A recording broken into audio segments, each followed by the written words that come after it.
Next बच्चे numerical 5.4 the acceleration due to gravity on the surface of moon is 1.62 metre per second square.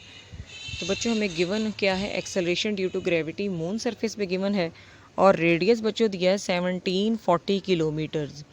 तो ये बच्चे हमने इसके रेडियस की जगह क्या करना है, 1740 पुट कर देना है, ठीक है ना। अब देखो ये इस किलोमीटर्स है, इसको जब हमने मीटर्स में कन्वर्ट किया तो ये आया 1740 इंटू 10⁻³ मीटर्स, ठीक है ना। और फाइंड क्या करना है, मैस ऑफ मून। तो मैस ऑफ मून हमने बच्चे फाइंड आउट करना है। तो अब बच्चों क्या करेंगे हम लोग, सोल्यूशन, ये बच्चे सॉरी मैस ऑफ मैर्स लिखा गया लेकिन ये मून आएगा। सोल्यूशन बच्चे इसकी आएगा GM इक्वल टू GMM/r², वही फार्मूला जो प्रीवियस 5.3 में लगाया हुआ है। तो इसके बच्चे वैल्यूज़ प्लेस करेंगे, हमें मून सरफेस पे दिया हुआ है ग्रेविटेशनल एक्सेलरेशन, उसकी वैल्यू पुट करेंगे 1.62 और बच्चे वो ग्रेविटेशनल कांस्टेंट की वैल्यू हमें पता है 6.673 इंटू 10⁻⁻11 और मैस हमने बच्चे फाइंड आउट करना है मून का और रेडियस हमें दिया हुआ है 1740 इंटू 10⁻³ अब बच्चों हम लोग क्या करेंगे, मैस को एक साइड पे कर देंगे तो फिर हमारे पास 1.62 जो है वो 1740 से मल्टीप्लाई हो जाएगा और 10⁻³ एज इट इज़, और वो जो 6.673 इंटू 10⁻11 अपवर्ड था, अब ज़ाहिर है वो डाउनवर्ड चला जाएगा। अब बच्चों ऊपर वाले पैरामीटर्स को मल्टीप्लाई किया तो हमारे पास क्या आएगा, 490 47 12 इंटू 10⁻6। 6 कैसे आया, 10⁻³ को स्क्वायर करेंगे तो वो 6 हो जाएगा। अब बच्चों ये 10⁻⁻11 नीचे से जब ऊपर जाएगा तो प्लस हो जाएगा और ऊपर वाली वैल्यू जब साइंटिफिक में कन्वर्ट करेंगे ना तो ये भी 6 डिजिट्स आएंगे, तो ये बन जाएगा 4.904712 इंटू 10⁻12, यानी 6 डिजिट्स का ये वाला और 6 जो पहले था ये दोनों जमा होके हो जाएंगे 10⁻12। आप बच्चे कैलकुलेटर से करेंगे तो और आपको समझ आ जाएगी, ENG प्रेस करके। और 10⁻11 नेगेटिव था, पॉजिटिव हो गया। अब 10⁻12 और 11 को प्लस किया तो ये 23 हो गया और बाकी दोनों पैरामीटर्स को डिवाइड कर दिया। डिवाइड करने के बाद बच्चों देखो ये 0.735 इंटू 10⁻23 आया। हम लोगों ने देखो साइंटिफिक में कन्वर्ट किया, फर्स्ट डिजिट के बाद डॉट होना चाहिए, तो ज़ीरो हमारा ज़ीरो जो है उसके बाद डॉट नहीं होना चाहिए, 7 के बाद डॉट होना चाहिए। तो 7 के बाद डॉट प्लेस किया, ये हमारे पास फिर एक पॉइंट कम हो जाएगा, ठीक है ना। तो ये फर्स्ट चैप्टर में मैंने प्रैक्टिस भी करवाई हुई है कि अगर हम लोग पॉइंट को जो है वो आगे मूव करवाते हैं फिर क्या होता है और पीछे मूव करवाते हैं तो क्या है। तो यहाँ पे बच्चे हम लोग हमारे चूँकि डिजिट के बाद आया तो ये नेगेटिव आएगा, डिजिट बाद में था, ज़ीरो पहले था, यानी पॉइंट पहले था डिजिट बाद में था, इसलिए नेगेटिव आया। और अगर उलट हो तो पॉजिटिव आता है बच्चों, यानी डिजिट पहले हो पॉइंट बाद में हो तो फिर पॉजिटिव आता है। इस केस में नेगेटिव आया तो ये 10⁻22 kg, ये बच्चे हमारे पास कंप्लीट सोल्यूशन आया 5.4 न्यूमेरिकल का।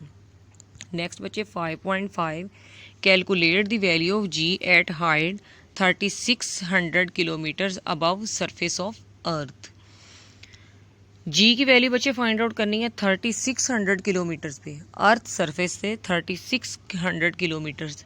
इट्स मीन बच्चों की हाइट हमें दी हुई है 36 किलोमीटर्स की बुलंदी पे हमने G की वैल्यू फाइंड आउट करनी है, ठीक है ना। Height of from surface of earth 3600 kilometres, इसको मीटर्स में कन्वर्ट किया 3600 इंटू 10⁻³ मीटर्स।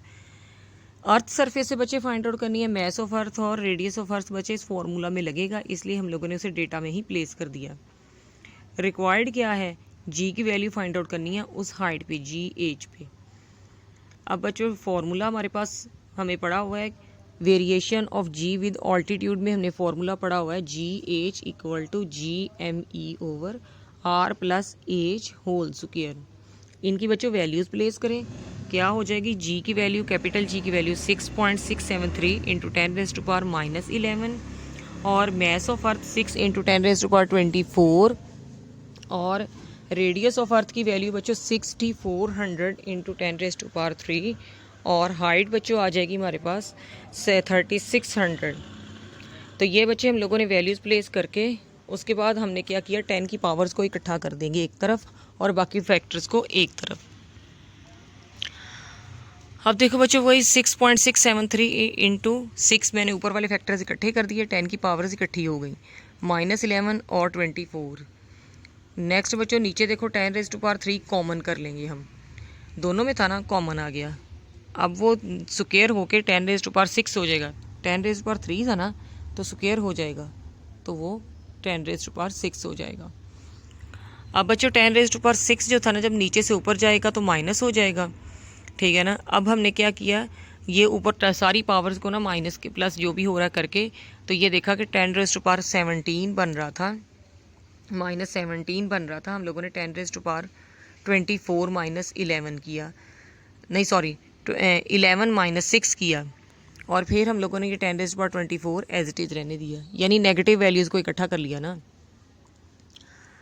अब बेटे हम लोगों को नीचे देखो, हमारे पास 10,000 स्क्वायर क्या हो जाएगा, 10⁻8 हो जाएगा। और हमने फिर क्या किया, सारी 10 की पावर्स इकट्ठी कर ली, 17 और 8 25 हो जाएंगे, तो ये -25 + 24 ये -1 हो गया। तो अब बच्चों ये कैलकुलेटर से भी आप इसको कर लो या वैसे भी देखो। अब हमारे पास क्या हो जाएगा, एक डिजिट पीछे जब जाएगा तो ये प्लस आ जाएगा ना, +1 10⁻1 +1 -1 कट जाएंगे। अब ये हमारे पास रह जाएगा 4 मीटर पर सेकेंड स्क्वायर।